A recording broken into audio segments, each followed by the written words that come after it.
ఫైనల్గా కెనడాలో gangs of Godavari release అయింది.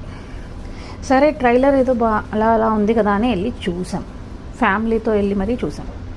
నిన్న నైట్ నుంచి నాకు దీని మీద రివ్యూ ఇవ్వాలంటే ఇవ్వాలా వద్దా, ఇస్తే ఏమంటారు, ఇవ్వకపోతే ఏమవుతుంది నాకు అర్థం కాలేదు. ఫైనల్గా నా జెన్యూన్ ఒపీనియన్ అయితే చెప్దామని డిసైడ్ అయిపోయాను.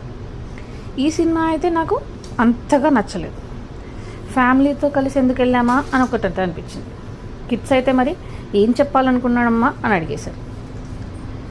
గోదావరి వాళ్ళు అంటే నాకు తెలిసిన గోదావరి వాళ్ళు తిండి పెట్టి చంపేస్తారని తెలుసు, కానీ ఇలా వెన్నుపోటు పొడిచి చంపుతారు, పాలిటిక్స్ కోసం ఒకరిని తొక్కేయడానికి ఎంతకైనా తెగిస్తారు అనేది ఈ సినిమా చూశాక అర్థమైంది. కొంచెం భయం కూడా వేసింది, నెక్స్ట్ టైం గోదావరి వెళ్ళాలా వద్దా అని.